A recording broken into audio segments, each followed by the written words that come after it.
Nós precisamos compreender algumas questões que a Bíblia nos ensina, nos adverte. Quando nós conhecemos, por exemplo, a palavra de Deus, nós ficamos, de certa forma, dependentes dessa palavra. E o Senhor Jesus, ele diz que aquele que experimenta a sua pessoa, experimenta viver a sua presença, esse homem ele pode tentar caminhar para a sua direita, para a sua esquerda, mas ele nunca vai conseguir ser feliz após experimentar a verdadeira alegria. Ou é o mesmo que o homem pode buscar a sua felicidade, a sua alegria em qualquer outra coisa ou em outra pessoa, mas ele não vai conseguir nunca a plena felicidade que Deus tem para a sua vida, que o Espírito Santo está lhe oferecendo. É interessante que quando João ele começou a pregar o Evangelho, a mensagem que João ele pregava era que o homem precisava produzir fruto de arrependimento. Hoje nós vemos, por exemplo, muitas igrejas estão cheias, muitas pessoas estão, de certa forma, em comunhão com a igreja, mas, no entanto, essa comunhão, ela não tem sido a comunhão que tem sido plena diante do Criador. Ou é o mesmo que essas mesmas pessoas que estão em comunhão, elas não têm aquela comunhão que Deus quer que a igreja tenha com Ele. Já participei, por exemplo, de algumas igrejas onde parece que aquele culto vazio, aquelas coisas que não acontecem, não fluem. É o momento do louvor, por exemplo, o violão não funciona, o microfone não funciona, as coisas tudo dá errado. E o crente está vazio, parece que as pessoas estão distantes, as coisas não acontecem no fluir do Espírito Santo, a gente não vê o agir de Deus. E quando observamos essa palavra, nós paramos e pensamos, alguns param e pensam, por que isso está acontecendo?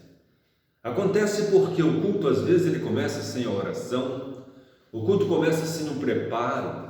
Eu me lembro alguns anos atrás, alguns 20 anos atrás, 25 anos, quando antes de começar o culto, ali tinha uma equipe de mulheres orando, buscando o Senhor, falando com Deus, orando e intercedendo em favor do culto que vai acontecer.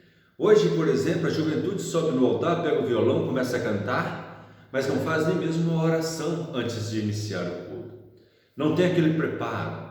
E eu acredito que a casa ela tem que ser preparada. Quando você, por exemplo, vai receber alguém na sua casa, quando você, por exemplo, convida alguém para poder estar na sua casa, você prepara, você limpa a casa, você varre a casa, você passa o pano, você coloca os móveis nos seus lugares, você prepara a mesa, porque está chegando uma visita. E os crentes, ao invés de preparar a casa, o momento para que o agir de Deus aconteça, vai começar o culto, por exemplo, o som não está ajustado, o microfone não está funcionando, o irmão está chegando, um está dando abertura no culto, o outro está chegando para pegar o violão e pensar em ligar ele, e já está louvando e o violão ainda não foi ligado. Não consegue acontecer o fluir, porque falta o que? Falta organização. E quando nós observamos isso, esse distanciamento, nós vamos ver que na verdade isso acontece porque está precisando de uma conscientização. O homem precisa conscientizar de que para entrar ou para estar diante do Criador, para haver um encontro ali naquele momento, para haver uma participação, para o Espírito Santo alegrar, tem que haver uma organização. E para haver essa organização, o João ele fala da seguinte forma, que o homem tem que produzir fruto digno de arrependimento, tem que haver uma mudança, porque na carne ninguém agrada a Deus, porque o homem chegar na carne para pregar, para louvar, para tocar na carne, pode até cantar bonito, tocar bonito, mas o Espírito Santo não vai fluir. As pessoas vão chegar e vão sair do mesmo jeito que chegaram, vão sair ou vai sair até pior, porque vai entrar de boca fechada e vai sair falando, poxa, o culto, a coisa não aconteceu e tal, vai sair murmurando, vai sair pior do que entrou. E quando há, por exemplo, a conscientização, principalmente nas pessoas que estão na frente ali, né, da obra, cuidando do louvor, da adoração, da ministração da palavra, se há um preparo antes do culto, porque eu acredito que quando é tomado ali o microfone para poder passar uma mensagem, quem fala não é o homem, mas o homem tem que estar preparado para poder falar. Deus, ele lembra, o Espírito Santo ele vai lembrar daquilo que o homem estudou. E tem muitas pessoas que assumem, por exemplo, essa posição e não tem mensagem para pregar, não tem o conhecimento para poder passar. E o Senhor, ele disse que nos últimos dias ele ia levantar pastores inteligentes para poder pregar. E a gente vê que a inteligência espiritual nem sempre ela está no altar. E o homem ele tem que produzir fruto digno de arrependimento.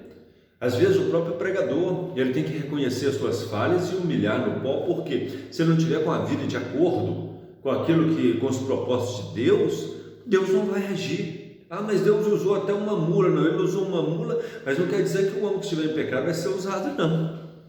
E pode até ser que seja usado, mas vai ser apenas bonde para conduzir alguém ao reino, mas ele mesmo pode ficar do lado de fora.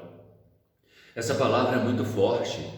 Nós precisamos entender que o Espírito Santo ele age na vida das pessoas, mas tem que haver uma diferença, tem que haver uma mudança. Nós temos que nos preparar, nós temos que consagrar, nós temos que orar, nós temos que ter um tempo de intimidade com Deus. Mas hoje nós não falamos mais nisso. Os púlpitos da igreja hoje só prega, por exemplo, prosperidade, mas não entra na base que é a salvação, que é buscar o reino de Deus em primeiro lugar, e as demais coisas vão ser acrescentadas. Essa palavra não é lida mais, não é mais ensinada, buscar o reino de Deus em primeiro lugar. Mas eu quero que você compreenda, a partir do momento que você colocar o reino de Deus em primeiro lugar na sua vida, Deus vai mudar a sua história. A partir do momento que você decidir a cuidar das coisas de Deus, Deus vai cuidar das suas coisas. A partir do momento que você decidir a cuidar da casa de Deus, Deus vai cuidar da sua casa. A partir do momento que você entregar o seu coração de verdade para o Senhor, Deus vai mudar todos os seus caminhos e toda a sua história. Mas vai depender de quem? Vai depender de você, vai depender de cada um de nós, abrir de verdade o nosso coração e saber que quando nós semeamos o reino, com certeza nós vamos colher. A maior parte hoje das igrejas tem vivido uma certa decadência. Por que razão?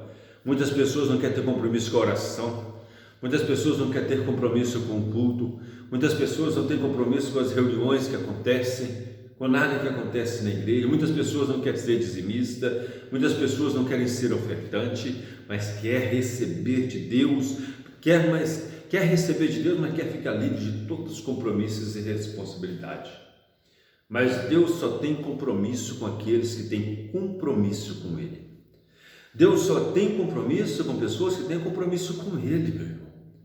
Então abre o seu coração, assume compromisso com Deus, assume um relacionamento com o Pai, assume algo diante de Deus e tenha uma responsabilidade, porque Deus não tem compromisso com pessoas que não tenham compromisso com Ele. Abra o seu coração.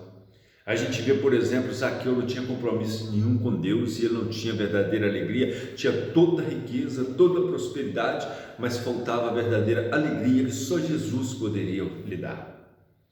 A gente vê a mulher do fluxo de sangue, mulher entristecida, angustiada, 12 anos sofrendo, mas ela só teve a verdadeira alegria no dia que ela teve um encontro de verdade com Jesus.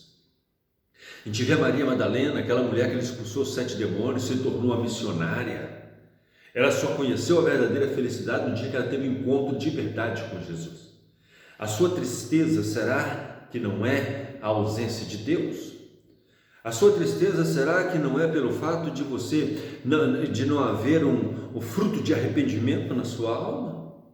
Será que a sua tristeza é pelo fato de você não reconhecer que os seus caminhos, você depende de Deus para a sua caminhada, ou você está acreditando na força do seu próprio braço para poder ir de encontro com os seus ideais, mas só consegue ter êxodo, né, nos seus objetivos?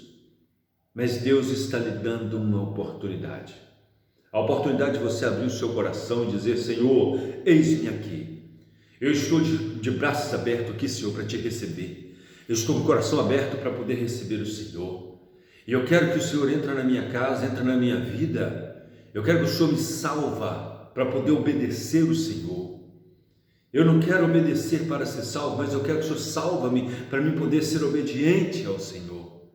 E quando você assumir essa posição diante de Deus, vai se cumprir na sua vida as promessas que Ele tem para você. Não abre mão daquilo que Deus tem para você, porque Deus tem o melhor para a sua vida, para a sua casa, para o seu caminho. Deus tem o melhor para você. Que Deus te abençoe e te guarde, e que o seu caminho não pode ser outro caminho a não ser o caminho do Senhor, o caminho que Ele projetou para a sua vida. Então não olha para a direita nem para a esquerda, não olha para aquilo que as pessoas vão dizer a seu respeito, mas olha para aquilo que o Senhor falou a respeito da sua vida. Vinde a mim, filho, vós que estáis cansados, sobrecarregados, que eu tenho a vitória para você. Essa é a palavra de Deus para o seu coração.